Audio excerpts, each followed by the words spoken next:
Okay, tayyib. Bismillahirrahmanirrahim. Alhamdulillahi rabbil alamin wassalatu wassalamu ala sayyidina Muhammadin wa ala alihi wa sahbihi ajma'in. Subhanaka la ilma lana illa ma 'allamtana innaka antal alimul hakim. Rabbi shrah li sadri wa yassir li amri wahlul 'uqdatam min lisani yafqahu qawli, amma ba'd. Sambungan bab yang ke-9. Bab ke-9, wa bisanadil muttasil minna ila amiril mu'minin fil hadis Abi Abdullah Muhammad ibn Ismail al-Bukhari rahimahullahu ta'ala. Qala babu ma yaqulu indal khala'.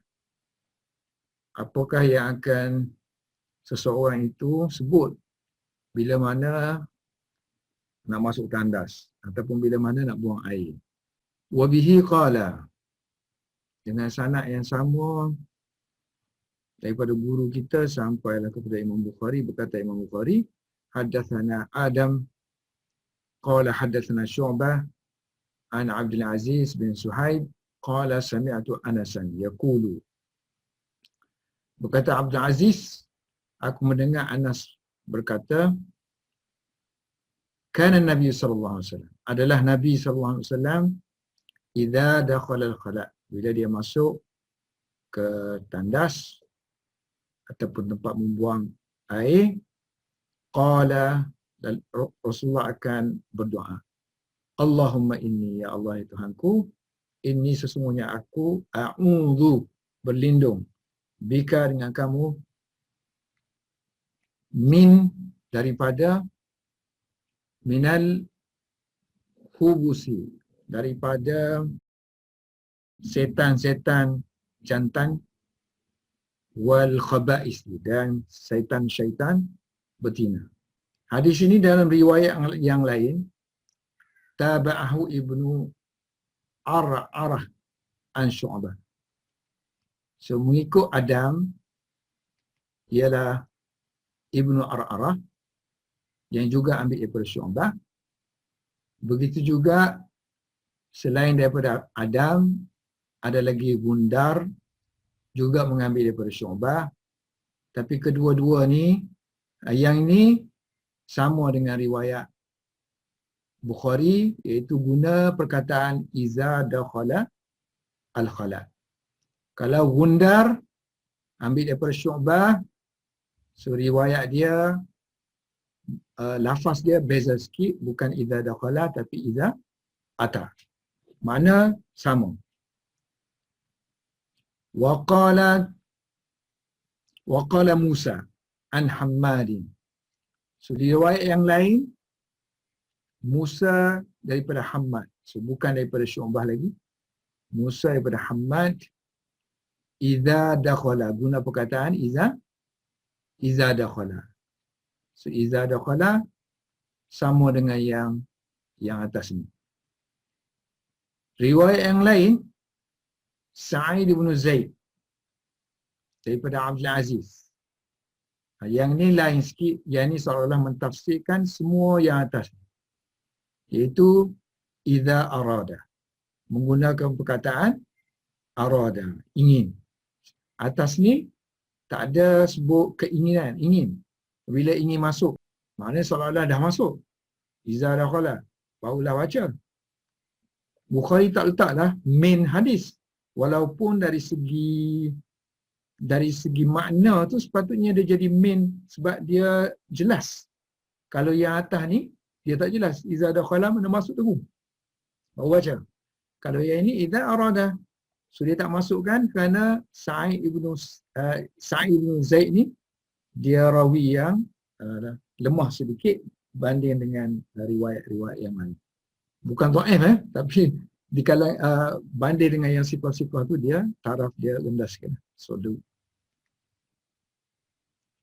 okay, sekarang ni dia akan, Ibnu Hajar akan sebut kepada kita tentang tajuk ni kan, ini kita dah bincangkan. Babu ma yaqulu indal khala'. Sebab hadis ni ada tafsir iza arada. So bila nak masuk, maka bila nak arada. So barulah baca kan, yaqulu indal khala. Jadi ditafsirkan oleh indal khala maknanya inda kena bubuh iradah. Apa yang akan dikatakan dikala hendak, kena ada tambah sini inda iradah sini. Hendak masuk. Sebab sini kita ada perkataan dakhala. So dakhala fi'il. Kalau masdar dukhul, kemasukan. Ini isim, ini verb. Ini noun. So selepas inda, kita tak boleh kata dakhala, inda dakhala, kena ambil nouns. So inda dukhul. Gitu. Sebab ni tulis inda iradati ad-dukhul. So dukhul means dakhala. Ketika hendak masuk ke dalam, kita ke lah dia dalam. So ke khala, tempat membuang air. Ini in case lah, sebab dalam ni tak ada disebut tempat yang dimaksudkan seperti mana. Tempat yang disediakan khas untuk tandas ke ataupun tempat yang terbuka. So dia kata inkana. Sebab masuk-masuk ni mestilah benda tu ada pintu ke apa kan. Sebab tu dia kata sini inkana mu'addan. Kalau sekiranya disediakan untuk tujuan masuk tandas, untuk membuang air. Lizalika. Wa illa, so kalau bukan tempat disediakan untuk tandas, maknanya membuang air di kawasan yang terbuka tapi tak ada pintu, so fala takdira. So tak payahlah kamu pergi bubuh di sini perkataan iradah. Hendak, bila nak masuk, tak payah. Nak masuk apa kan? Pintu pun tak ada. So, sebab itu Imam Bukhari tak masukkan inda iradah sini. Sebab mungkin dia maksudkan dua-dua boleh pakai sini. Dia guna lafaz yang lebih umum. Okey, sekarang ni satu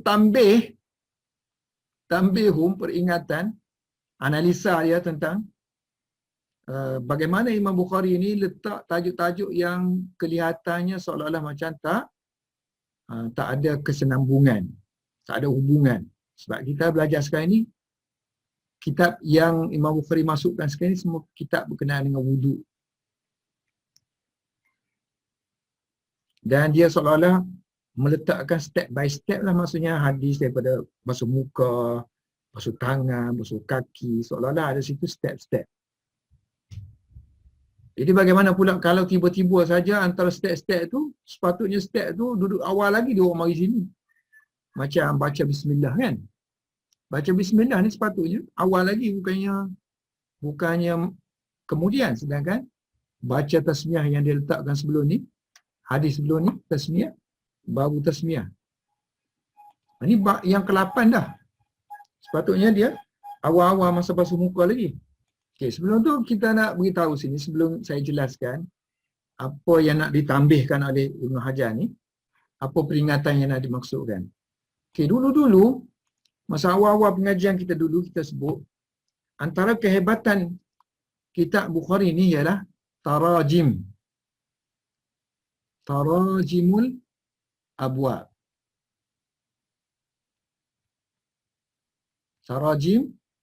Tarajimul abwab. Apa maksud tarajimul abwab? Ini tajuk-tajuk bab. Yang dia tulis babun-babun tu. Babun sekian, babun sekian.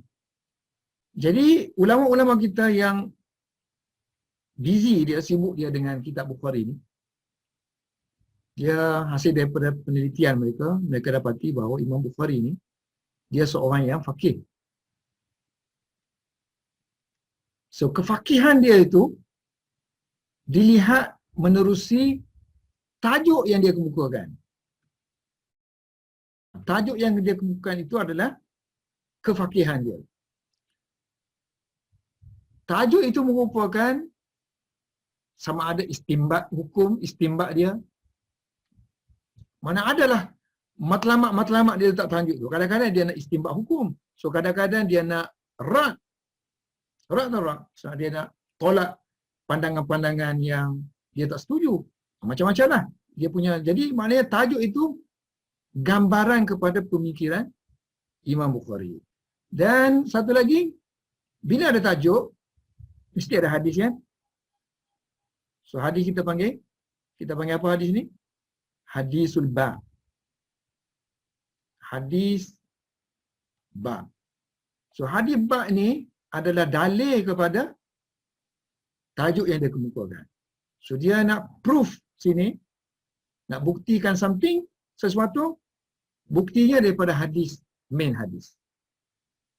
Jadi, mestilah hadis dengan bab itu ada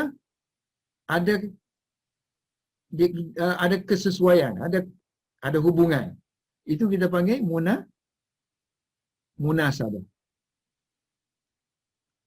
Munasabatu. Ada munasabah tak munasabah? Kalau bahasa kita munasabah ni logik kan? Munasabah. Pendapat awak munasabah. So Arab ni munasabah ada juga logik, maknanya logik tak yang ni ini. Ya, dia lebih kepada kesesuaian. Kesenambungan, kesesuaian antara bab dengan hadis. Ini antara bab dengan hadis. Bagaimana pula dengan bab dengan bab? So bab kata kitab berwuduk kan? So kitabul wudu ataupun abwabul wudu. Bab-bab tentang wudu ataupun kitabul wudu. Tajuk dia lah yang besar tu main. Kemudian dia buat bab 1, bab 2, bab 3. Berapa bab ada dalam kitabul wudu? Kata ada 40 contohnya kan. So antara satu bab dengan satu bab ini ada hubungan tak? Maknanya ada munasabah tak? So melalui pengamatan ulama-ulama hadis yang mereka itu sibuk, mereka itu sentiasa menjadikan kitab Bukhari sebagai bahan bacaan, bahan perbahasan, bahan penyelidikan, bahan yang sentiasa dia orang baca. So dia orang dapati bahawa antara satu bab dengan satu bab tu ada hubungan, maknanya ada munasabah. Jadi setiap orang ada try and error lah, masing-masing hasil daripada pengalaman masing-masing tu. Dia kata bab 1 nombor 2 ni ada hubungan di segi ni, dari segi itu, dari sini, segi ini. So kalau kita ada pengalaman sendiri lama dengan tu, kita pun mungkin lah kan, mungkin sebab kita tengok ramai di kalangan alim ulama yang terkemudian pun yang dia orang sendiri misalnya tak setuju dengan pendapat Ibn Hajar yang mengaitkan hubungan bab 1 ni dengan bab 2 ni hubungan segini.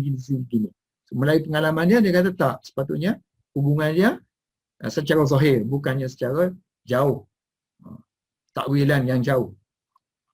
Jadi yang ni yang nak terangkan oleh Ibn Hajar tentang tambih yang kita maksudkan ni ialah ada hadis-hadis dalam bab-bab yang dikemukakan oleh Imam Bukhari seolah-olah tidak ada kesenambungan ataupun munasabah tadi between bab dengan bab ataupun dengan bab wuduk itu sendiri. Okey. Tengok, uskila idkhalu hadzal bab. Menjadi muskil, menjadi payah, sukar memasukkan bab ini dengan bab yang allati ba'dahu. Bab-bab yang selepas bab ni. Kita sekarang ni kita bab yang ke berapa? Bab yang ke-9. Kita ada bab yang ke-9. Okay, bab ni dah dia kata dah muskil dah, dah problem dah. Maknanya tidak ada kesinambungan, munasabah tadi. Sehingga bab yang ke-22. Bab 9 sampai 22. Okay, ini PDF Ni matan Bukhari PDF matan Bukhari. So kita sekarang ni bab yang ke-9. Babu ma yaqulu indal khala'. Apakah yang akan dikata oleh seseorang bila nak masuk tandas. So tandas, sebab kita baru je bincang tentang basuh muka, basuh tangan, baca bismillah. So tiba-tiba masuk tandas pula. So sepatutnya masuk tandas ni lebih awal lagi. Masuk tandas siap masuk tandas barulah berwuduk. So tiba-tiba mari tengah-tengah ni babu mayakul indal khala' ni daripada bab 9 ni sampai ke 22. Tengok bab yang ke-9 masuk tandas. Bab yang ke-10 letak air, sediakan air ketika masuk tandas. Maknanya selepas masuk tandas tu akan berwudu. Ada sahabat yang sediakan untuk Nabi. Kemudian masih lagi yang tandas. Maknanya seolah-olah macam bab yang ke-9 ni sampai ke bab 22 tentang adab-adab dalam tandas. Ada istinja. So 10, 11 tak boleh menghadap kiblat ketika membuang air. Masih lagi buang air. Bab yang ke-12, orang yang buang air tapi duduk di atas tandas. Duduk atas tandas maknanya duduk atas bata lah, bata yang disediakan untuk tandas. Maknanya setelah rumah Nabi tu dah ada tandas. Dulu Nabi pergi buang air di padang. Sekarang ni bila masuk buat dalam rumah, diletakkan oleh Imam Bukhari satu tajuk. Yang ke-13 tentang wanita keluar untuk buang air. Supun juga berkenaan buang air juga di zaman Rasulullah. Kemudian tadi, sehubungan yang tadi, maknanya buang air di rumah. Buang air di rumah. Masih lagi buang air. 14. So 15 tentang istinja. Istinja guna air. So dulu orang duk guna batu. So guna istinja dengan air. Bab 16, babu man humila ma'ahu al-ma' li tuhurihi. So ni ada sahabat yang membawa air. Bila Rasulullah nak buang air adalah sahabat yang mengekurinya untuk menyediakan air untuk Rasulullah sallallahu alaihi wasallam. Bab ke-17, hamlil anazah ma'al ma' fil istinja.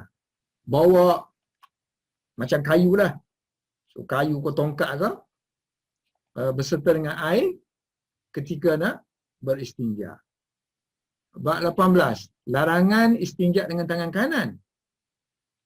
Bab ke-19, tidak memegang kemaluan dengan tangan kanan. Bab 20, istinja tadi dengan air, ni istinja dengan batu. 21, tidak beristinja dengan menggunakan raus, tahi binatang. Bab 22, barulah bab yang kedua baru masuk balik wudu. So maknanya daripada 9 sampai 21. Yang 22 dah mula baru, iaitu tajuk berkenaan dengan wudu. Al-wudu'u marratan. Wudu sekali-sekali, kemudian wudu 2 kali, kemudian wudu 3 kali. Yang ni nak dibincangkan. So maknanya perbincangan yang ni tu lebih kepada teknikal lah. Teknikal bagi orang yang penyusunan Imam Bukhari terhadap kitab dia tu. So orang dulu dia dah alih-alih dah. Alih-alih dia bincang benda-benda yang kadang benda-benda yang luaran ya. Bukan berkenaan hukum hakam pun.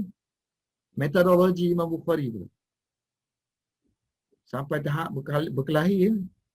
Bukan macam tu. Jangan kamu tuduh Imam Bukhari ni sembarangan kata dia ni hanya susun hadis saja. Jumpa hadis susun. Maknanya apa yang terlintas dalam fikiran dia, mana hadis dia pun masukkan. Ataupun memang hadis tu dah ada kepala dia, kemudian dia nak susun tu macam kita mengarang kan, poin-poin tu ada susun yang tersendiri dah. Seakan orang sebesar Imam Bukhari tu tak ada matlamat, tak apa tujuan untuk meletakkan satu bab dengan satu bab. Majoriti mengatakan Imam Bukhari susun tu ikut maksud matlamat dia sendiri. Ada tujuan dia berbuat demikian. Tapi oleh kerana Imam Bukhari tak beritahu, so masing-masing andaian je lah. So siapa yang banyak dekat dengan Bukhari, mungkin dia punya pendapat tu dekat dengan kehendak Bukhari. Kita ni kan jarang buka. So dengar yang orang-orang sebut je lah, yang Imam Bukhari, jangan Ibn Hajar sebut. Begitulah nanti bila Allah takdirkan kita banyak duk tengok dia main dengan dia, bolehlah sikit-sikit kata. Kalau hari ni kita kata sepatutnya Imam Bukhari, tak boleh lagi lah, sebab banyak lagi kita tak tahu yang Imam Bukhari sekali 2 kali Baru tak khatam langsung lagi, ataupun khatam pun sekali je. Baca buku tu sekali, 2 kali. Tak cukup. Al-abwa' allati ba'dahu ila babi, yang muskilnya, problem ialah memasukkan bab ini dengan bab-bab yang seterusnya kan, sampai ke 21 tadi. Allati ba'dahu, yang selepas bab kita ni. Sehinggalah bab al-wudu' marratan. Ini bab yang ke-22 tadi kan. So sebab apa uskilah? Sebab apa muskil? Sebab apa dikatakan sukar? Li'annahu, kerana Imam Bukhari syara'a, mula-mula tu syara'a fi abwabil wudu'. Li'annahu syara'a fi abwabil wudu'. So dia mulakan benda ni berkenaan dengan bab tentang wudu'. Fazakara minha. Lalu dia sebut antara bab-bab tu, fazakara minha, yang pertama dia sebut tentang fardahu, fardu wudu'. Kalau kita tengok balik, hadis dia yang pertama sekali awal-awal, bab yang pertama. Okey, ni kita berwuduk kita. Ataupun setengah sebab abwabul wudu'. So yang pertama sekali, bab yang pertama, ayat Al-Quran dia datangkan tentang kefarduan wudu'. So wudu' yang fardunya mana? Maksudnya muka, tangan, kaki, kepala kan? Ini fardu wudu'. So sebab tu dia kata sini, yang first tu dia sebut fardu, bab yang pertama tu disebut fardu wudu'. Fazakara syartahu. Kemudian syarat-syarat. Syarat-syarat bukan syarat wudu'. Wudu' itu sebagai syarat solat. Syarat sah solat. Sebab itulah yang kedua ni dia sebut la tuqbalu solatun bi ghairi tuhurin. Tidak diterima solat tanpa wudu' lah tuhur ni. Tanpa wudu'. Ataupun tanpa suci kan. So suci adalah syarat kepada sah solat. So sebab tu disebut sini syarat dia, wa syartahu. Then sebab tu dia kata fazakara fadilatahu, kelebihan wudu'. So bab yang ketiga kan. Bab yang ketiga, bab mengenai kelebihan wudu' dan kelebihan wudu' yang al-ghurru al-muhajjal. Orang yang disifatkan mempunyai cahaya pada dahinya dan pada tangannya kerana ihtimam dia, kerana tumpuan dia yang besar pada wudu'. Di hari akhirat ada tanda dia. Orang ni VIP bahagian wudu'. Kata min athari wudu'. Kesan daripada wudu'. So ada label dia, ada tanda dia di akhirat. Sebab apa? Sebab benda ni suci kan. So body kita dari segi zahir, dari segi batinnya suci. Allah suka kepada orang suci. So bagi hadiah khas kepada orang yang suci, yang menjaga kesucian. Lepas tu dia sebut fazakara jawaza, keharusan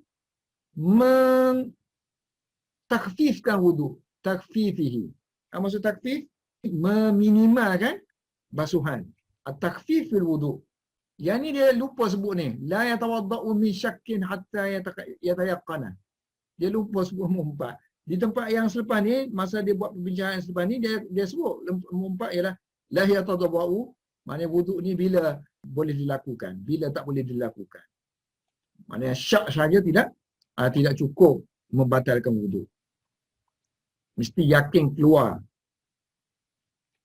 Lepas tu barulah dia sebut tentang nombor 5, takfifu wudu'.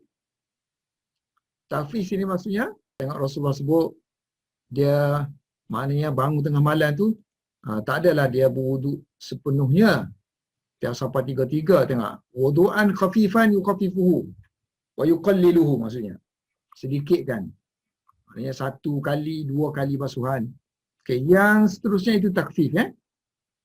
Yang seterusnya fazakara dia sebut istihbab, hukum, sunat. Wastihbaba isbah. Isbaghi. Meratakan air, memenuhkan air pada bahagian-bahagian anggota dengan sempurna. Kita panggil isbah wudu. Sunat, takmil wudu. ikmal wudu.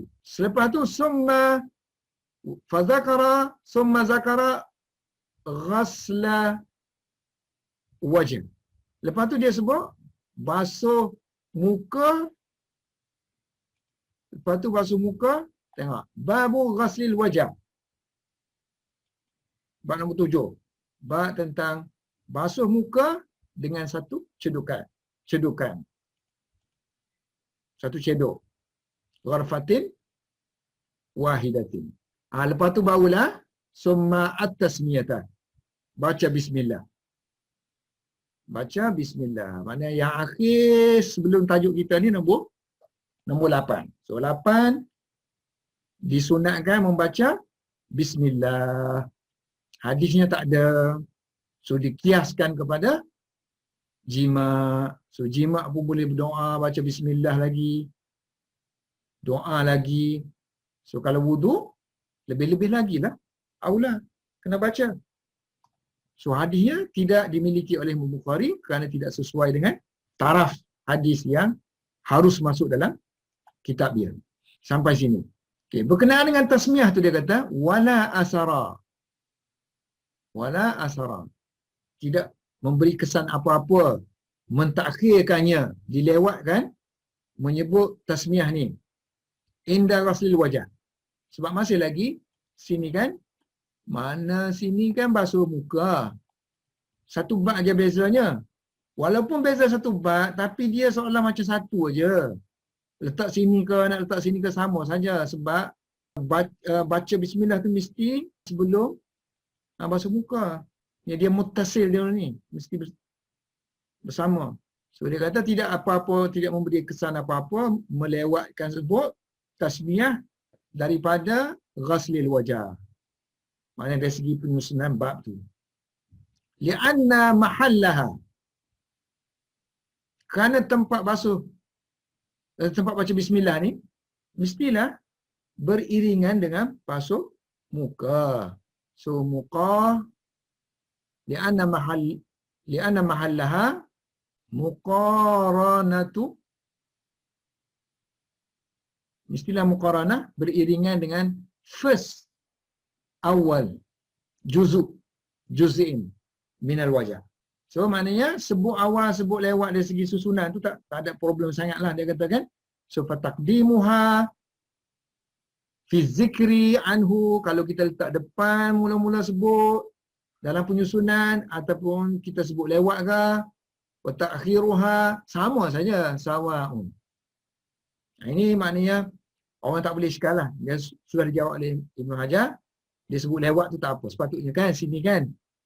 Ni nak depend Imam Bukhari lah ni. Nak mempertahankan Imam Bukhari. Kalau orang tanya lah. Anak-anak murid tanya, dia kata ni bab ni tak betul ni Imam Bukhari. Tak pandai susung. Patut tak bab ni sini.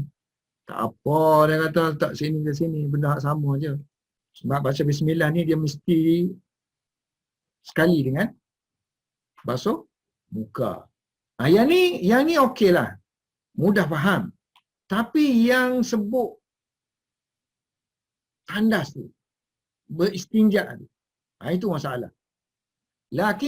Tetapi zakara, Imam Bukhari sebut selepas tu dia kata ba'daha, selepas tasmiyah tadi kan, selepas ba'daha al-qawla indal khala. Apakah bacaan yang perlu dibaca indal khala ketika masuk tandas? Dia sebut lepas tu kan, lepas tasmiyah tu, lepas hadis tasmiyah kita ni terus masuk tandas bab yang ke-9. Yang ni problem yang kata 9 sampai 21. Wastamarra, dan Imam Bukhari terus saja sebut fi zikri apa-apa saja yang hubungan ma yata'allaqu, apa-apa saja yang ada hubungan dengan istinja, bil istinja, dengan istinja mana buang air. Lepas tu bab 22 dia kembali balik. Summa raja'a, kembali balik. Fazakara, lalu dia sebut semula al-wudu'a marratan. Wudu sekali-sekali. Bab 22, bab nombor 22 sekali-sekali, bab nombor 23 2 kali 2 kali, 24 3 kali 3 kali. Okey, di kalangan ulama pensyarah Bukhari, pensyarah yang ada ni pensyarah yang tulis je lah. Yang ada tulis kitab. Dulu ramai lagi pensyarah yang boleh menerangkan tentang metodologi, tentang apa yang ada Bukhari ini, tapi guna mulut dia. So kita dah tak ada bahan dah untuk nak kritik ke, nak nyokong ke. Wastara zalika.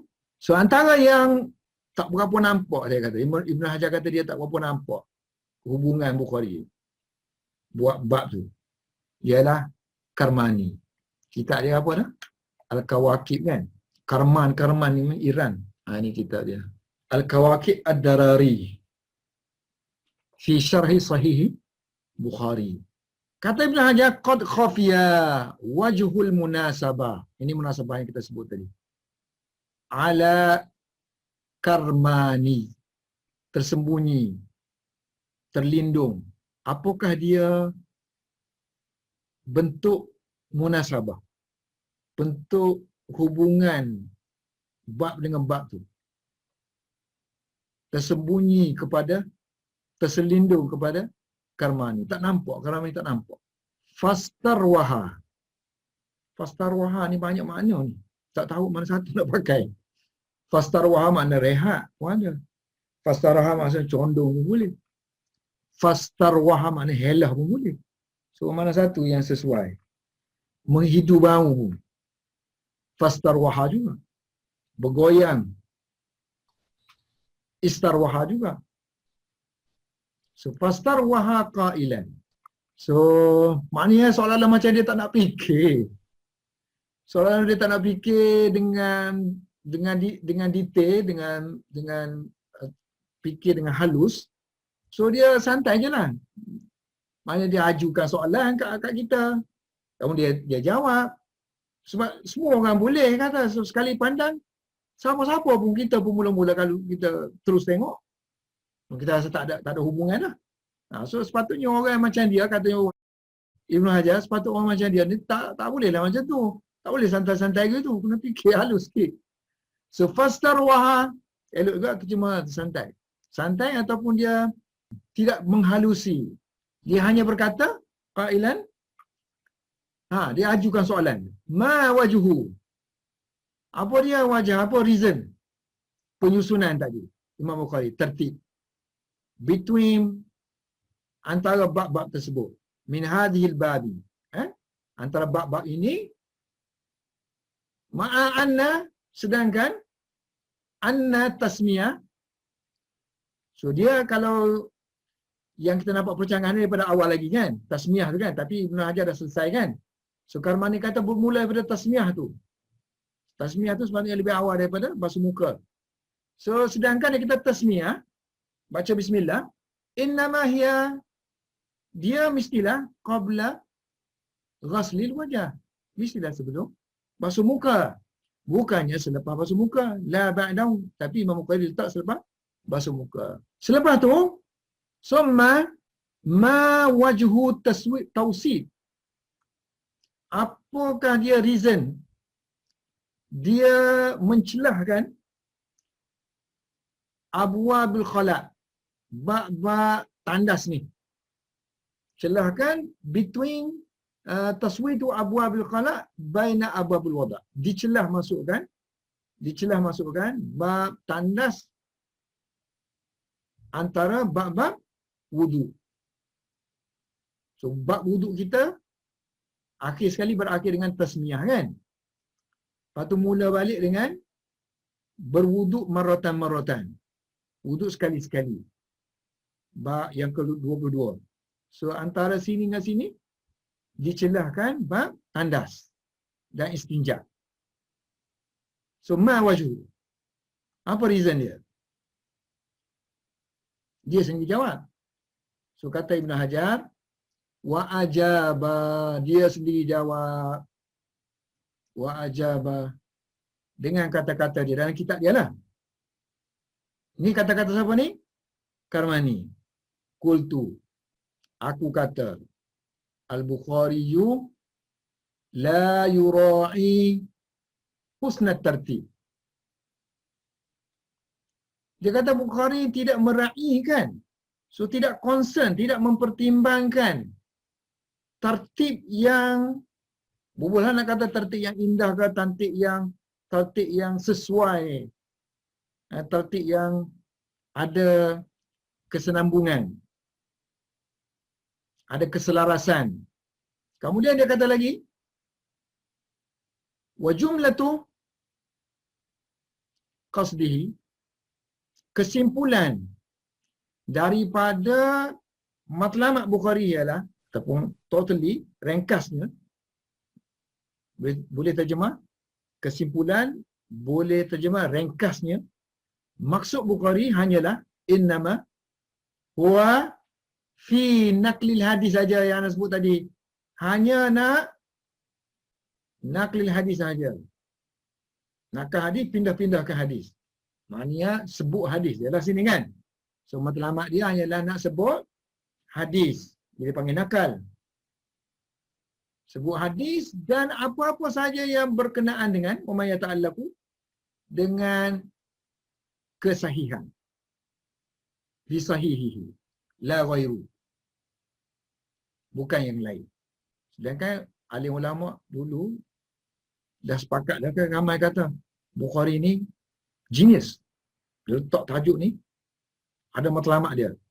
Dia kata tak ada, dia kata hanya susun-susun aja, susun-susun bab, susun bab, masukkan hadis.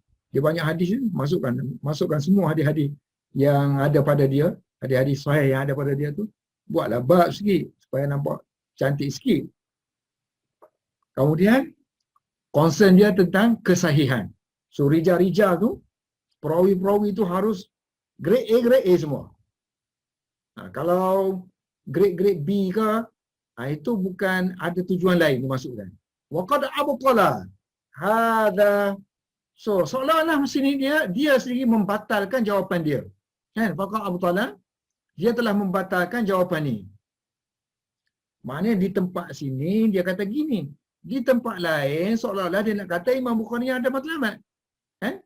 So dia kata faqad abtala, dia sendiri telah membatalkan, yang telah mengcancelkan, seolah-olah merodkan jawapan dia. Hadal jawab dalam kitab tafsir, fi kitab tafsir. Maknanya dalam kitab tafsir Bukhari tadi, kita sekarang ni kitab wudu, dalam kitab Bukhari ni ada kitab tafsir, tafsir ayat-ayat Al-Quran. So dalam tu Karmani ada komen-komen sikit kan tentang apa yang Bukhari tulis tu. Hadis-hadis Bukhari tu yang kemukakan. Kadang-kadang Bukhari ada membuat catatan terhadap hadis yang dia kemukakan. Contohnya, dia tulis makna hadis. Makna ayat Al-Quran tu, makna ayat Al-Quran tu, Bukhari pergi tambah makna dia. Dicelahkan masuk dalam hadis tu. Kan? Pencelahan masuk itu telah ditegur oleh Karmani. Okey, sekarang ni dia kata, faqala. Dia berkata, jauh ni dia kata, faqala, ni, dia kata di sini. Start sini. Lau tarakal Bukhari. Faqala, dia berkata ni, lamma naqashal Bukhariya. Apabila dia komen tentang Bukhari, seolah dia discuss dengan Bukhari lah. So naqashal Bukhari, dia kritik Bukhari fi asya'a, pada beberapa perkara yang Bukhari sebut zakaraha di dalam tafsir. Zakaraha min tafsiri ba'di alfaz. Yang Bukhari sebut tentang pentafsiran tentang beberapa lafaz Al-Quran. Kalau kita buka kitab tafsir tu dalam Bukhari, so kadang-kadang perkataan payah, ayat Al-Quran yang payah tu, dia sendiri berubah makna. Jadi Karmani komen, kata-kata dianya begini, bima ma'nahu. Makna saja ni. Ini bukan kata-kata lafaz Karmani. Kan dulu kita sebut Ibnu Hajar, kadang-kadang dia ambil lafaz, dia petik quotation tu betul-betul daripada sumber yang dia ambil. Kadang-kadang dia buat ayat dia sendiri dengan kefahaman dia sendiri. Maksud dia gini. Inilah maksud salah satunya, bukan kalam Karmani sebiji. So lau tarakal Bukhari you. Karmani kata, dia kata kalaulah di tempat ni Bukhari meninggalkan hadza, meninggalkan daripada menerangkan, lakana aula, maka ni lebih bagus. Li'annahu laisa min mawdu'il kitab. Li'annahu laisa min mawdu'i kitabihi. So li'annahu laisa min mawdu'i kitab. So dia kata kitab mawdu' berarti subjek. Subjek kitab dia. Boleh jadi kitab sini kitab tafsir atau kitab di sini masuk kitab Bukhari sendiri. Subjek kitab tafsir dia ataupun subjek kitab dia sendiri. So maknanya kitab dia ni ada subjek lah. Ada benda yang dia nak bincangkan. Cuma dia letak sini tak sesuai, dia kata. Letak sini tak sesuai. Letak makna tu tak sesuai. Jadi seolah-olah macam kata-kata dia tu kontradik. Sini dia kata ada maudhu'. Atas tu dia kata tak ada maudhu'. Wa kadzalika qala. Demikian juga Kamani berkata, fi mawadhi'a ukhra. Di tempat-tempat yang lain. Bila dia nampak macam tak sesuai lah Bukhari ni macam mana letak tajuk gini, dia mula kata macam ni. Iza lam yazhar lahu. Apabila dia tidak jelas kepada dia tentang taujih penjelasan ma yaquluhul Bukhari. Apa yang dikatakan oleh Bukhari. So kalau dia tak nampak apa dia taujih dia, apa dia penyelesaian, apa dia penyelesaian lah boleh kita kata taujih. Sedangkan ma'anna al-Bukhari fi jami'i ma yuriduhu min tafsiril ghaib. Sedangkan Bukhari setiap apa yang benda dia buat tu ada sebab. Dia pergi tulis tu macam dia tulis makna tu kan. Dia bukan tulis makna gitu-gitu saja. So dia nak kemukakan pendapat ulama besar dalam dari segi bahasa. Ulama bahasa lah. So dia kata ma'ana sedangkan Imam Bukhari pada semua perkara yang dia tafsirkan tentang lafaz-lafaz yang gharib.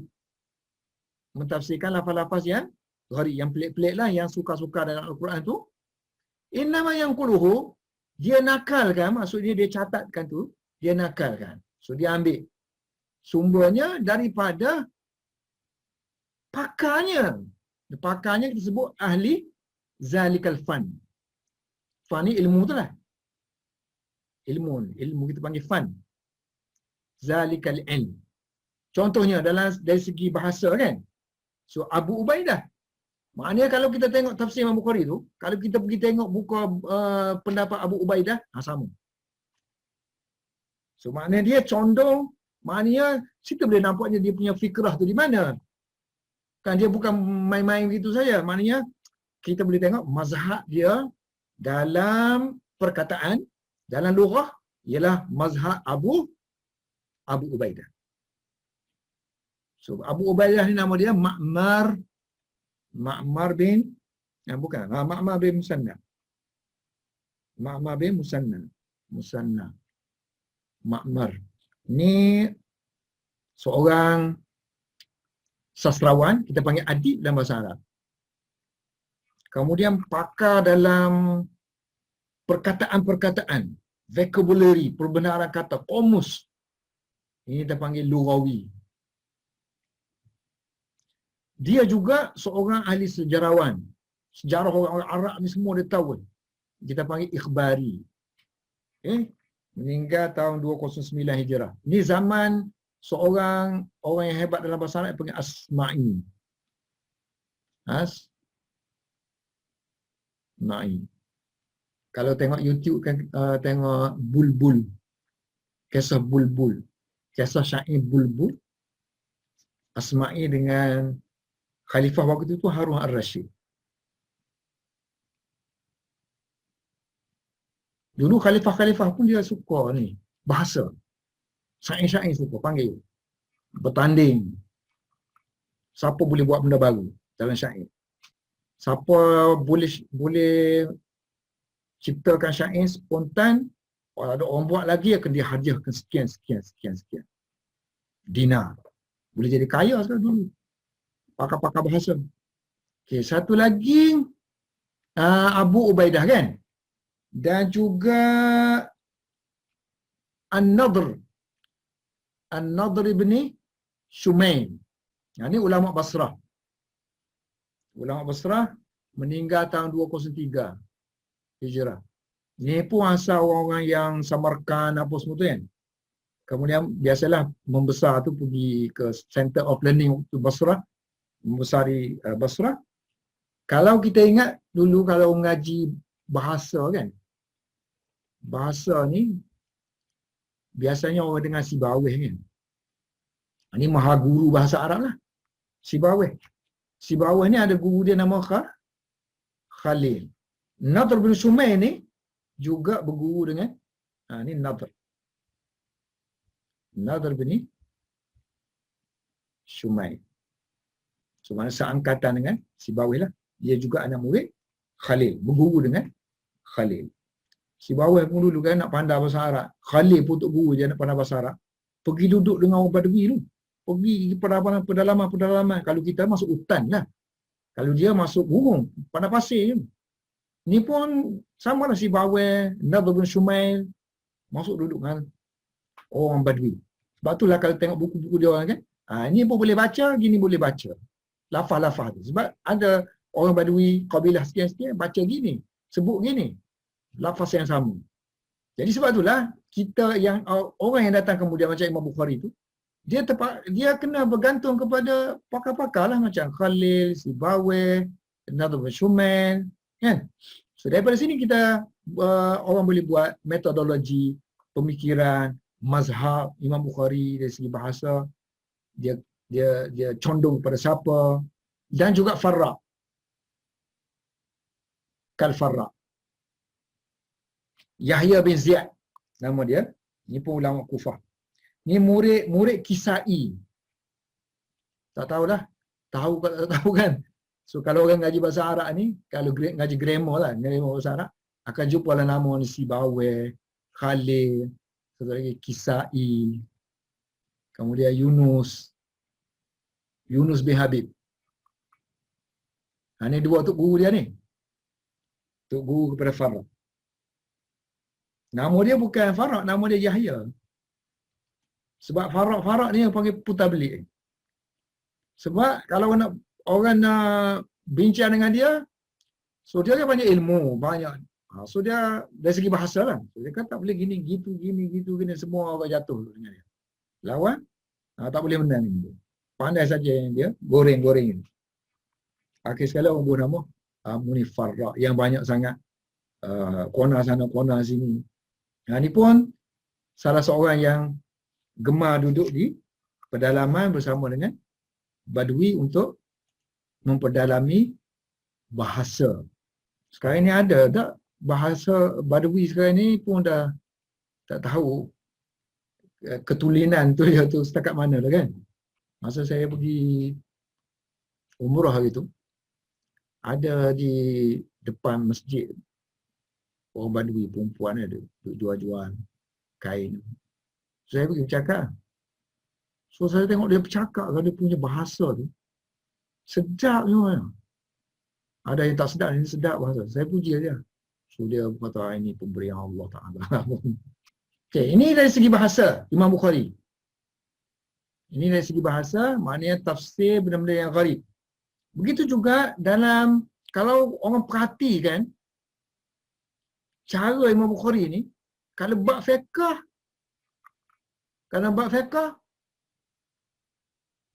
so dia condong ke mana?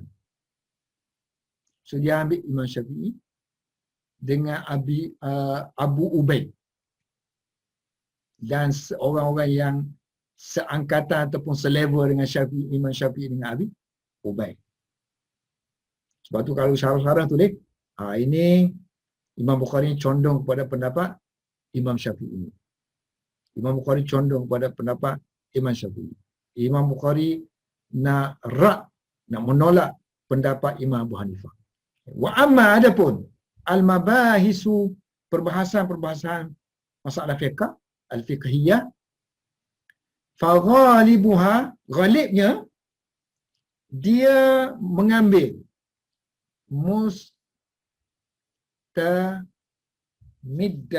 mustamadah mustamaddatun.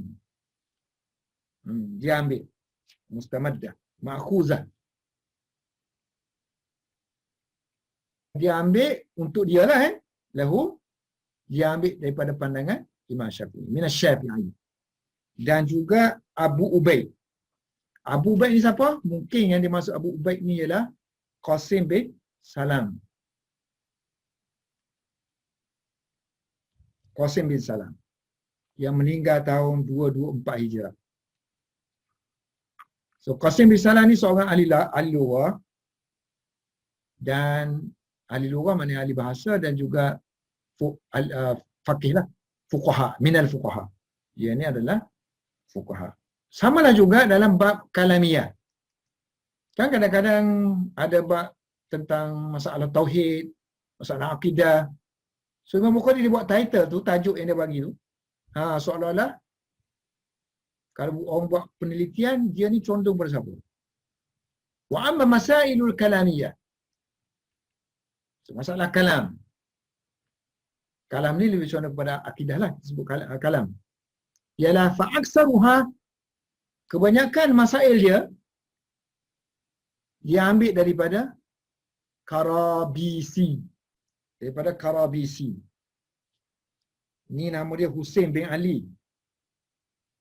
Husain bin Ali. Yang ini murid Imam Syafi'i.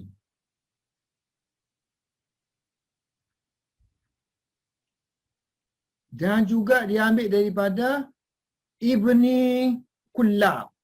So wabni Kullab. Meninggal 245. So 245, dia ulama Basrah, hebat dalam ilmu kalam lah. Dan dia ni beliau ambil ilmu kalam dia daripada Daud Zahiri. Daud Az-Zahiri. Kalau kita belajar ilmu hadis dalam bab-bab fiqh, akan naiklah nama dia Daud Zahiri ni, pandangan Daud Zahiri.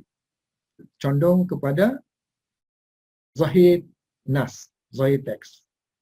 Macam Ibnu Hazam kan? Zahir teks. So kata Ibnu Hazam condong kepada Daud Zahiri. Wa nahwihima. Dan mereka yang seumpama Al-Karabisi dan Ibnu Kullab. Jadi agak peliklah dakwaan Karmani yang mengatakan Imam Bukhari tidak mempertimbangkan susunan yang elok untuk kitabnya dari segi bab. Wal ajabu, pelik dia kata, min da'wa Al-Karmani. Pelik dakwaan Karmani bahawa Imam Bukhari la yaksidu, qasada yaksidu tahsina tertib, mengelokkan penyusunan antara bab-bab bainal abwabi, ma'a annahu la yu'rafu li ahadin minal musannifina 'ala al-abwabi man i'tana bidzalika illa ghairuhu boleh baca belakang. Sedangkan makna mana sedangkan sedangkan la yu'rafu, tak ada seorang pun, kan hari tu tadi kita dah beritahu, maknanya ulama-ulama yang mengkaji, yang membaca, yang menyelidiki kitab Bukhari ini, mereka dapati bahawa Imam Bukhari ini susun bab berdasarkan kepada mazhab dia, genius dia, tujuan dia, matlamat dia. Hampir semua sepakat. Tak ada lagi dia kata orang yang kata Imam Bukhari ni buat ni untuk susun hadis, melainkan Karmani aja, susun hadis saja. Dan ini kata penting juga kalau kita menulis ke.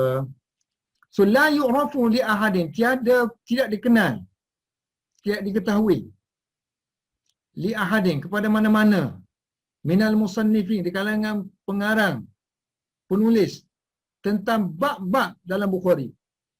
Kan ulama-ulama dulu kita sebut, ada ulama-ulama yang memang mengkhususkan bidang dia, tulis tentang apa maksud Imam Bukhari tentang bab ni, apa maksud Imam Bukhari tentang bab ni, apa maksud Imam Bukhari tentang bab sekian, bab B, apa hubungan antara satu bab satu dengan bab dua. Yang dia khususkan. So dia kata kita tak tahu, la yu'rafu, tidak diketahui. Mani'tana, orang yang concern, orang yang mempertimbangkan bizalika dengan dakwaan tadi kan, melainkan Karmani lah ghairuhu. La yu'rafu ghairuhu. Sehingga kan para ulama dia kata hatta qala jam'un minal a'immah. Ulama-ulama ramai dia kata, sekelompok, satu jamaah di kalangan ulama mengatakan fiqhul Bukhari, kefaqihan Imam Bukhari ini terletak pada fi tarajimihi, pada tajuk yang dia kemukakan. Ini bab, tajuk bab yang dia kemukakan. Dan Imam Ibn Hajar sendiri, Ibn Hajar ni kan dalam syarahan dia, so dia beri tumpuan juga kepada munasabah antara satu bab dengan bab ataupun bab dengan hadis. Waqad abdaitu, abda yubdi, menzahirkan, mengemukakan. So aku sendiri telah menzahirkan, mengemukakan dalam syarah aku ni, fi hadha syarah, dalam Fathul Bari ni, aku kemukakan banyak mahasinihi, banyak kebaikan, banyak keelokan, banyak kehebatan lah. Apakah kehebatan dia, eloknya di mana, dan kehalusannya, wa tadqiqihi, hubungan bab tadi, fi zalika, pada mahasin tadi kan, munasabah tadi, mala khafa'a bihi, tak tersembunyi pun dia kata, semua orang tahu, mala khafa'a bihi.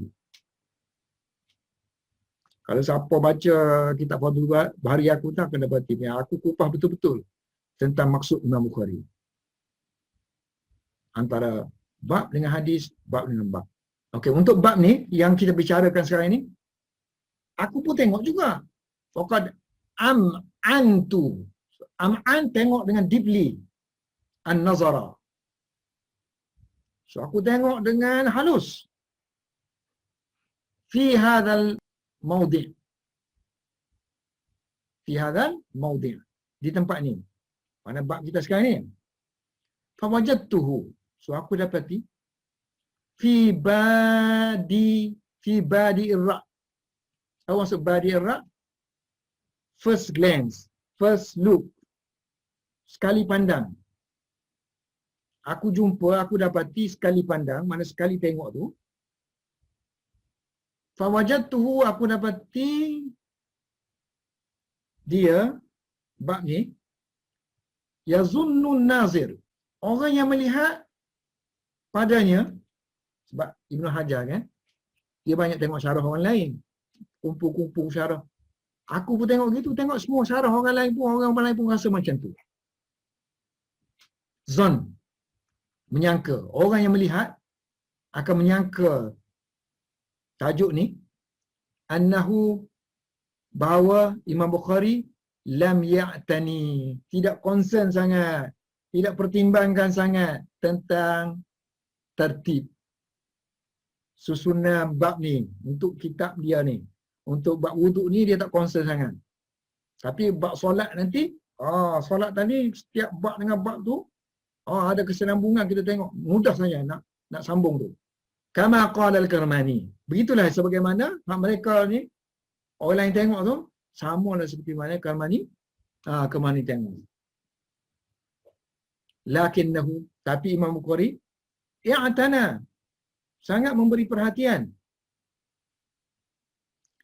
bitartibi kitabis solat, dalam penyusunan kitab solat dia, dengan i'tinaan apa ni? I'tinaan taman, dengan sepenuh pertimbangan, sepenuh tumpuan, yang aku akan terangkan nanti di sana. Kama sa'azkuruhu hunaka, aku akan sebut di sana nanti. Lepas tu dia ulang balik yang dia sebut tadi kan, yang awal tadi ingat tak? Kat atas tadi kan dia sebut yang muskil atas tadi, sekian. Kemudian dia pun sebut Fazakara, nombor dia sebut fardu wuduk, kemudian syarat wuduk tu sebagai syarat, kemudian wuduk tu ada fadilat dia, kemudian harusnya kita meringankan basuhan, kemudian pahala meratakan, mengambil wuduk dengan sepenuhnya. Yang anak kata dia tertinggal satu kan, dia tertinggal mengaitkan syak, wuduk dengan syak, apa hubungan lepas tu tak disebut sini. Yang ni dia akan hurai balik. Waqad yatalammahu, talammahu isyarat, ada isyarat di sini. So ada isyarat. Cuma perkataan talammaha ni dalam kamus yang besar-besar hampir tak ada penggunaan perkataan talammaha. So, perkataan tafa'ala untuk lamaha ni kan. Sebab lamaha tu sudah lazim dah. Lamaha tu sendiri makna menunjukkan dah. Jelas. Isyarat. Lamaha. So bila dia dah lazim, sini lazim lagi. Talammaha lagi. Kemudian kalau kita tengok dari keseluruhan, banyak dah orang guna. Tak banyak sangat orang guna lafaz talammaha ni. Tapi adalah guna. Tapi dalam kamus, yang saya tengoklah, cari tengok, perkataan talammaha ni, lisan Arab ke apa semua kan, hampir tak ada talammaha.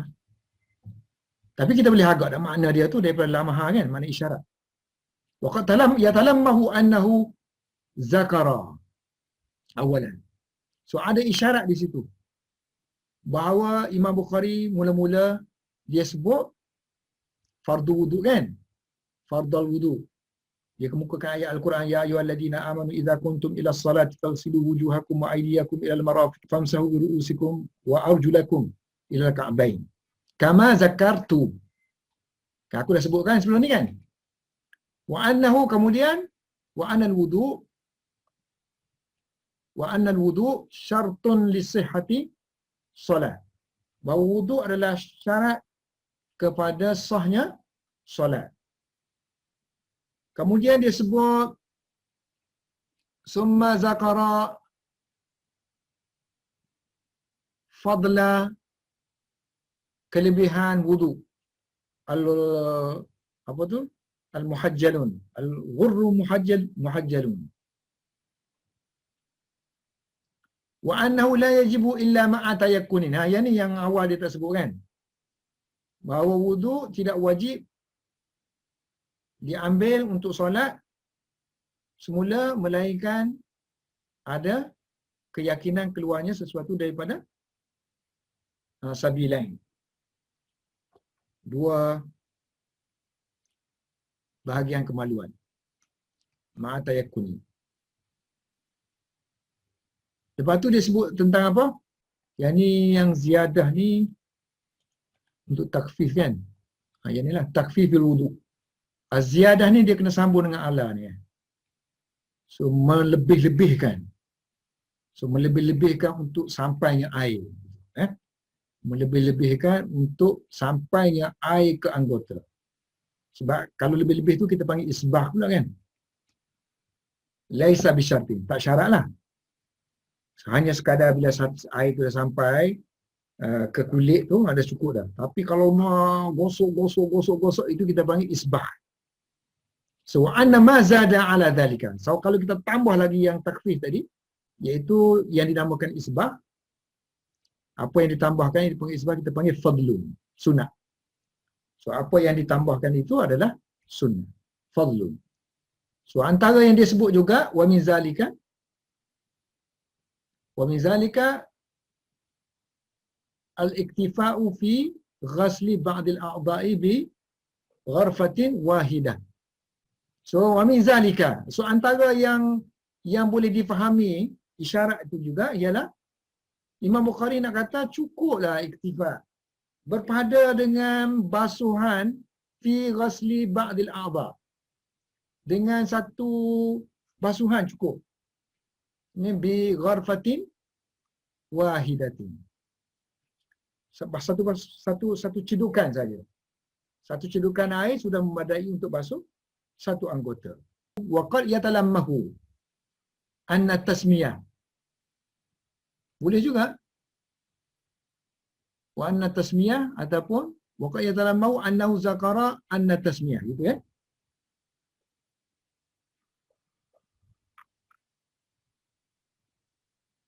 Tapi kalau dah ada anna sini, so sinilah patutnya. So waqad yatalammahu annahu zakara.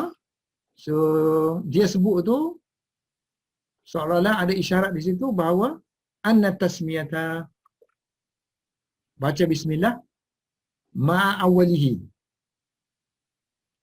masyru'atun, pada permulaan wudu. Masyru'atun adalah syar'i, sabit dalam syarak. Sebagaimana yushra, disyariatkan menyebut, berzikir, zikru, berdoa, ataupun menyebut sini, menyebut ni lah tasmiyah, inda dukulil khala, ketika masuk ke tandas. Fastadrada, lepas tu ni dia hurai dari segi hubungan bab tu lah, bab dengan bab, seolah-olah macam ada isyarat di situ dia nak cakap benda macam ni. Ni dia guna perkataan dia sendiri kan, kefarduan wudu. Mana ada Bukhari sebut kefarduan wudu? Syarat wudu sebagai syarat sah solat. Ada Bukhari sebut? Tak ada sebut. Tapi ada isyarat di situ. Bukhari nak kata ada kelebihan. Ada sebut kelebihan. Perkataan kelebihan dalam teks dia? Tak ada. Yang adanya talamuh, isyarat. Ada tak dia sebut situ tentang ziyadah, penambahan dari segi nak sampaikan air, penambahan wa ziyadah ala al-isalil ma', maknanya takfif lah. Takfif tu maksud dia tidak membanyakkan air, penggunaan air. Ada tak dia sebut situ tidak membanyakkan syarat basuh tu? Syarat basuhnya ialah memperbanyakkan penggunaan air pada anggota. Ada tak perkataan macam tu? Tak ada. Itu adalah talmih saja. Isyarat. Ada tak dia sebut baca bismillah? Tak ada perkataan yang dia sebut baca bismillah. Tapi ada isyarat mengatakan dia nak sebut baca bismillah. Dan baca bismillah ni dia kata hukum dia syar'i, sabit dalam syarak. Seolah-olah Imam Bukhari nak kata begitu. Habis sampai situ, dia pun fastatrada. Dia kona balik. Intaqala. Dia pusing. Dia berpindah. Fastatrada min huna. Daripada tasmiyah ni, dia kona balik. Dia berpindah. Membicarakan tentang ada istinja. Fastatrada min huna. From here, he changed to membicarakan adab istinja. Li'ada bil istinja dan syarat-syarat berkenaan dengan istinja. Wa syara itu. Kemudian bab yang ke-22 sampai ke bab 21. Sebab istidrak ni dalam kalam Arab, dalam orang menulis Arab ni, ya, cakap tiba-tiba qana. Macam Quran kan, tiba-tiba masuk. Bicara tentang neraka, tiba-tiba masuk syurga. Itu panggil istidrak. Tukar balik. Supaya memberi satu nafas baru. Kemudian dia balik semula. Tapi masih lagi dalam bisyara itu. So, maraja, kemudian dia kembali balik. Libayani, untuk menerangkan anna wajibal wudu. Kewajiban wudu ialah sekali-sekali sahaja.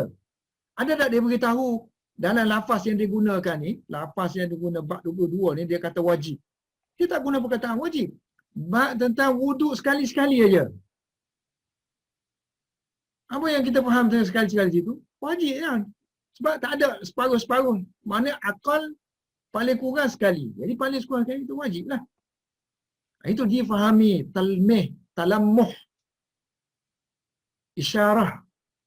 Kemudian dia sebut wuduk dua kali kan? Apa maksud dia situ? Maknanya apa isyarat dia nak maksudkan? Syaratnya wa annasnataini, nak cerita dua kali ni, kemudian tiga kali kalau lepas tu hukum dia sunat. Sunnatun. Takkan dia nak masuk bumbu tajuk gitu saja tanpa ada maksud tujuan dan matlamat dia. Dia tak tahu ke hukum tu sunat. Kan? Lepas ni wudu marratain, dua kali. Yang ke-24 wudu salasan-salasan. Tak ada diterangkan hukum apa pun sini. Jadi difahami. Imam Bukhari pun ngaji fiqh kan. Selepas tu summa zakara sunnata, kemudian dia sebut tentang, tengok ni Ibnu Hajar sebut ni sunat ni, Imam Bukhari tak kata pun. Tapi orang yang sentiasa baca Imam Bukhari ni, kitab dia ni akan tahu dia nak kata sunat sini. Sebab tak ada ulama yang kata hukum istinsar ni masuk mengeluarkan air daripada hidung tu hukum dia wajib. Kan? Masuk air ke hidung, keluar air ke hidung tu hukum dia hukum dia sunat kan. Tapi maksud dia nak kata di situ ialah sunat mengeluarkan air. Sunnata istinsar. Sunnata istinsar. Isyaratan. Ini pun nak Imam Bukhari nak cerita benda lain. Nak cerita tentang permulaan ilal ibtida'i, basuh, membersihkan bahagian dalam-dalam. Al-bawatin. Bahagian dalam. Sebelum qabla az-zawahir. Mu kena cuci bahagian dalam. Disebutkan dulu istinsar dulu. Sebab qamar ni tak berapa biasa saja. Yang hidung tu ramai orang tak hiraukan sangat. Mulut tu biasalah orang masukkan, hidung tu tak. So dia letak ke awal isyarat. Kan? Hadis dia lepas tu, lepas 3 ni kan. Lepas 3 ni, ni hukum dia al-istinsar. Bab 25. Al-istinsaru fil wudu.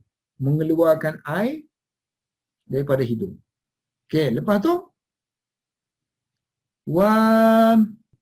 lepas istinsar, bab tentang istijmar. Guna istinja. Istinja dengan batu, panggil istijmar. Dengan secara witir. Secara witir mana ganjil. Istinja guna batu, tapi batu tu ambil secara ganjil. So apa kait dia? Selepas dia sebut tentang kebersihan dalaman. Okey.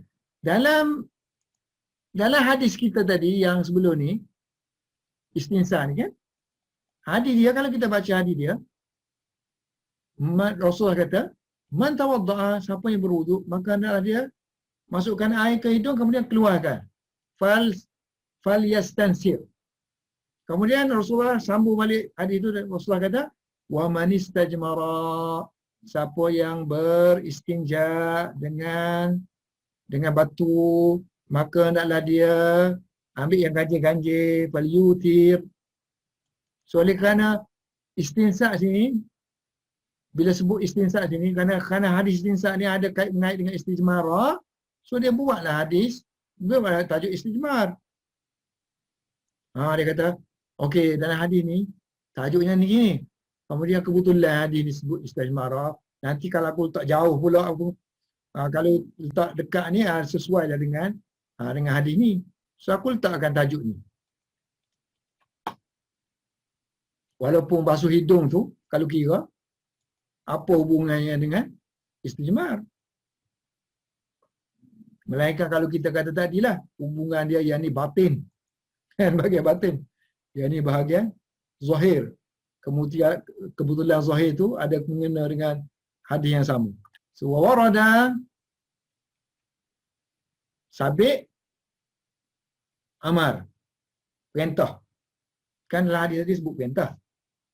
Untuk beristinja secara witir. Beristinjmari secara ganjil dalam hadis istinsa. Maka dengan sebab itu, Bukhari meletakkan tajuk. Fatarajjama bihi. Ki'anau min jumlati, termasuk dalam, ini panggil termasuk. Dia masih lagi termasuk dalam bab tanzif. Kemudian dia balik semula. Summa raja'a. Balik semula ke hukum. Lepas istijmar, basuh kaki dah pula. Ghasli rijlain. Ghasli rijlain. Basuh dua kaki. Wala yamsahul qadamain. Bab tentang basuh dua kaki dan tidak menyapu dua kaki. Kaki kena basuh, dia kata tak boleh. Tak boleh sapu. So seolah-olah Imam Bukhari nak kembali semula kepada hukum situ. Ada tak masalah hukum tu? Tak ada hukum. Tapi situ nak terang satu hukum tentang takhfif, meringankan. Fatarajama bi ghasl qadamain la bi masih khuffain. Hukum takhfif fatarajama bi ghasl qadamain wala bi masih khuffain. Isyaratan ila anna takhfif la yakfi fihi al-mashu tuna musamma al-ghasli. Okey. Sini dia kata basuh kaki. Tapi dia nak ceritanya kaki ni tak boleh sapu. Sapu ni kita panggil takhfif. Istilah lain bagi sapu ni takhfif. Tu takhfif itu hanya boleh untuk khuffain saja. Untuk khuf saja. Itu takhfif, meringankan basuhan. So kita lalukan saja. Tapi kalau kaki tak boleh. So maknanya seolah-olah buat tajuk gini, tapi nak cerita takhfif tak boleh. Kena basuh. Yang hukum takhfif. Mana-mana hukum takhfifnya? Ni, isyarah ila takhfif. Tidak memadai. Takhfif la yakfi. Fihi. Pada basuh kaki. Tak cukup dengan hanya masah. Masah duna. Sapu. Duna ni banyak. Bahasa Arab ni banyak mana? Atas boleh. Bawah boleh. Belakang boleh. Sesuai ada letak sini duna. Maknanya tak kira lah kaki, bahagian kaki. Musamma ni, musamma kita panggil anggota yang dibasuh. Sebab tu dia buat musamma sini. Sebab musamma ialah apa-apa saja yang dibasuh. Macam tangan ke, kaki ke, bahagian yang patut dibasuh, kita panggil musamma. So, musamma al-ghasli. So, bahagian anggota ni kita panggil musamma al-ghasli. Anggota yang dibasuh. So, sapu terhadap ataupun basuh kalau kita kata atas, sapu atas. Kalau bawah, sapu bawah. Kalau mana-mana bahagian maksudnya. Mana-mana bahagian yang dinamakan basuh. Anggota yang dinamakan basuh. So, kita kata tadi, yang ni, kemudian dia kembali balik kepada hukum takhfif. Maka dengan sebab itu, dia menterjemahkan, yang ni dia memasukkan satu tajuk, iaitu tajuk ghasli, membasuh dua qadamain, dua kaki, basuh. Bukannya la bimashil khuffain. La bimashil khuffain. Bukannya bak sini bak basuh, bukannya sapu khuf. Sebab kan dia tulis sini, kan dia tak kata wala yamsahu ala qadamain. Wala yamsahu. Dia guna perkataan masah, sapu. Tapi bukan atas dua kaki. Artinya dia nak kaitkan di sini dengan khuf. So khuf maknanya bolehlah takhfif. Sebab kalau dia kata babu ghasli rajulain dah memadai kan. Kenapa dia pergi tambah wala yamsahul ala qadamain? Dia pergi kait dengan sapu dua kaki. Dia tak kata sapu dua khuf. Maknanya bahagian ni nak menunjukkan berkenaan dengan khuf. So sini ni khuf. Bahagian takhfif. Takhfif hanya untuk khuffain saja. Kemudian dia kembali balik. Summa raja'a kepada basuh mulut. Madmadah. Sini dia kembali balik kepada madmadah. Sebab li'annaha ukhtu istinsyaq. Kerana madmadah adik-beradik dengan memasuk air ke hidung. Istinsyaq kita panggil masuk air ke hidung. Yang tadi istinsar, keluarkan air daripada hidung. Adik-beradik, sebab kalau kita nak komo kan, so komo tu sekali mulut dengan hidung yang masuk. Tapi masuk keluar tu hanya hanya air je yang keluar daripada mulut, tak keluar. Lain-lain. Masuk-masuk tu sekali. Sebab tu dia kata brother and sister. Adik-beradik dia kata. Madmadah dengan istinsyaq. Sebab apa dia kata adik-beradik tu? Sebab dalam hadis dia tu akan sebut madmadah dengan istinsyaq. Istansara dia dah buat dah tajuk. Jadi istinsyaq dia tak buat tajuk. Sebab istinsar tu takkanlah masuk keluarkan air ke dalam hidung tu tak masuk air dalam hidung. Secara automatiknya masuklah air ke hidung tu. Jadi madmadah kita buat tajuk. Tajuk baru. Lepas tu summastadraka. Kemudian dia istidrak. Istidrak ni maksudnya yang kita tertinggal tu kita sebut semula, kita buat semula. Mana-mana yang tertinggal kita panggil istidrak. Mana yang tinggal tu kita buat semula. Kita ulang balik. Kita qada lah. Mana-mana kepincangan, kelupaan. So kalau kita tampung balik, ni tampung balik kekurangan ataupun yang terlupa, yang tertinggal, itu panggil istidrak. So mastadraka. Kemudian dia tampung balik apa yang tak disebut sebelum ni, iaitu dengan bighasli kaki tadi kan. Tadi sebut ghaslan, sebelum tadi sebut kaki. Tapi kaki, basuh kaki tadi tak disebut buku lali. Sebab buku lali ada hadis khusus mengenai dia. So, sebab itulah dia datangkan selepas tu basuh 2 buku lali aqibain. Basuh aqibain. 2 buku lali. Jamak dia aqab kan, yang Rasulullah sebut celakalah wailun lil aqab. Jamak dia aqab lah. Li'alla agar li'alla supaya tidak disangkalah yuzan annahuma, supaya dia disangka bahawa buku lali ni tak termasuk la yadkhulani dalam apa yang disebut kaki. Musamma ni, kalau kita kata mana kaki, semua bahagian yang dikatakan kaki itu panggil musamma lah. Musamma kaki. Apa yang dikatakan kaki. Akibai, buku lali. Orang kata itu sempadan je kan. Sempadan kaki dengan betih. Lepas tu, dia sebut basuh 2 kaki fi na'lain, dan kaki tu pakai selipar. Dan dia tidak sapu selipar tu.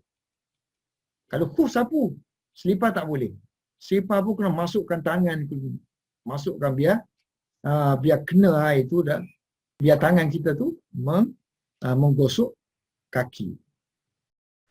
Baik, kemudian dia kata wa zakara, Imam Bukhari menyebut tajuk ghaslar rijlain fi an-na'lain. Maknanya seterusnya tajuk yang ke-30 kan. So dia sebut bab menyatakan tentang basuh 2 kaki yang berada dalam selipar. Masa tu selipar Rasulullah tu selipar yang ada tali lah. So wala yamsahu ala na'lain. So dia tidak menyapu atas na'lain. Mana walaupun ada sepatu, mana bentuk selipar, tapi dia basuh kaki. Berdalilkan kepada hadis Ibnu Umar ni kan. So Ibnu Umar kata, aku melihat Rasulullah SAW pakai na'al, pakai selipar yang tidak ada bulu padanya. Wa yatawadda'u fiha. Tawadda'a ni maksudnya basuh lah. So basuh pada kaki yang pada fi na'lain. So sin tawadda' artinya ghasala.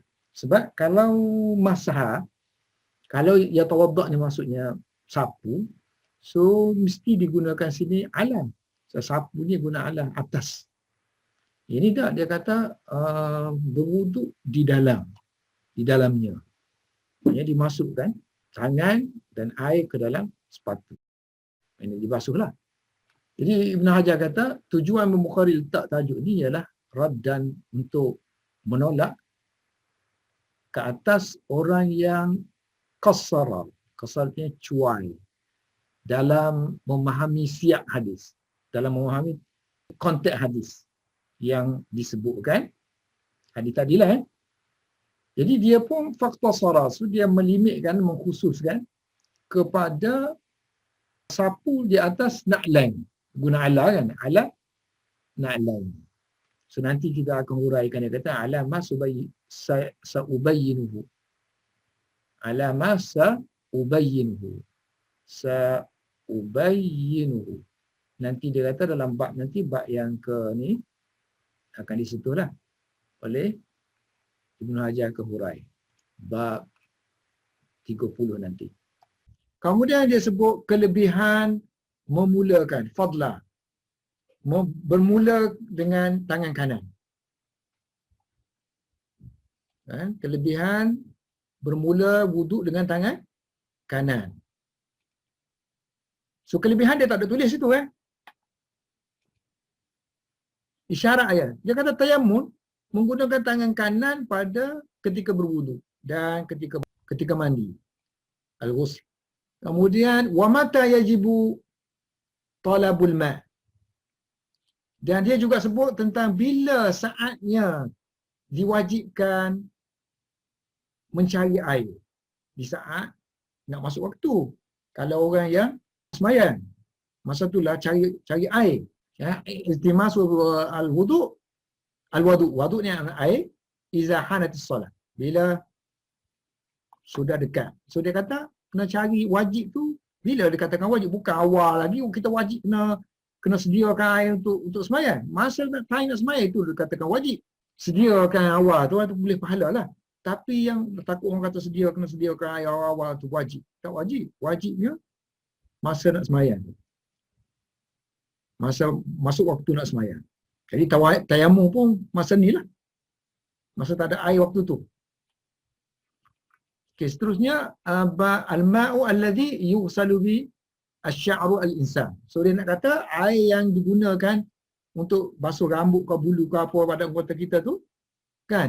So air tu tidak najis. So dia nak kata summa zakara hukum air yang digunakan alladhi yusta'malu wa ma yujibul wudu, dan apa yang mewajibkan wudu. Apa yang mewajibkan wudu maknanya sepatu kan hadis. Ni apa yang mewajibkan wudu maknanya apa-apa yang keluar daripada kemaluan, zakar ataupun dubur, bahagian depan ataupun bahagian belakang. Jadi, ini disebut makhrajain. Dua laluan. Kemudian summa zakara, kemudian disebut mengisti'anah fil wudu. Boleh tak guna bantuan ketika berwudu? Guna bantuan orang. So orang tolong jiru air kat kita. Hukum ar-rajuli yuwaddi'u sahibuhu. Ada orang yang tolong menolong orang yang berwudu. So situ seolah-olah dia nak kata hukum lah kan? Hukum isti'anah. Minta bantuan boleh kata. Summa ma yamtani'u ala man kana ala ghairi wudu. So sekarang ni dia sekarang sebut, lepas tu dia sebut tentang apakah amalan-amalan yang dilarang ala man kana ala ghairi wudu. Orang yang tidak berwudu. Mana qiraatul Quran. Qiraatul Quran ba'dal hadas. Wa ghairihi. So seolah-olah dia nak kata itu apakah benda-benda yang hukum hakam yang berkenaan dengan summa ma yamtani'u ala man kana ala ghairi wudu. Apa benda yang dilarang kalau orang tak ada wudu? Dia kata baca Quran tak dilarang. Sekian lah. Wastamarra ala dhalika, so dia terus sebut benda tu ala dhalika idza zakara syai'an, apabila dia sebut sesuatu min a'dha'il wudu, apabila dia sebut sesuatu tentang anggota wudu, istatrada minhu, kemudian dia akan kona balik kan, dia akan kona balik kepada malahu bihi ta'alluqun, apa yang ada kaitan dengan tu, liman yum'inu at-ta'ammula. Bagi orang yang tengok betul-betul lah, dia panggil yum'inu nazar atau ta'ammul. Tengok betul-betul cara Imam Bukhari. Ila ma lahu bi ta'allaqun. So ta'alluq ni hanya boleh tahu orang yang betul-betul tengoklah. Sehingga kepada ila an akmala kitab, sehinggalah dia menyempurnakan kitab wudu ala zalika, mengikut cara yang kita kata tadi. Kemudian dia follow lagi, wasalaka, dia ikut lagi, dia berjalan lagi, seolah-olah dia berjalan menulis fi tartibis solah, dalam mentertibkan abwab-abwab bab-bab solah, dia ikut cara yang lebih mudah sikit, ashala, jika dibandingkan dengan cara sekarang ni, min hadzal maslak. Sebab itulah dia kata fa'aurada abwabaha, dia datangkan bab-bab solat semuanya zahiratan, zahir kelihatan adanya tanasubi, adanya kesenambungan ataupun hubungan yang rapat antara bab dengan bab dari sudut susunan tartibi. Jadi kesimpulan yang kita boleh buat, Imam Bukhari dalam Kitabul Wudu dia buat gini, dalam Kitabul Solat dia buat gini. Artinya dia memperbagaikan dalam penulisan, kita panggil tafannun. Sufaka'annahu tafannana, dia menunjukkan skill. Faka'annahu tafannana fi zalika, dalam penyusunan bab. Wallahu a'lam bis-shawab. Subhanakallahumma wa bihamdika asyhadu an la ilaha illa anta astaghfiruka wa atubu ilaik.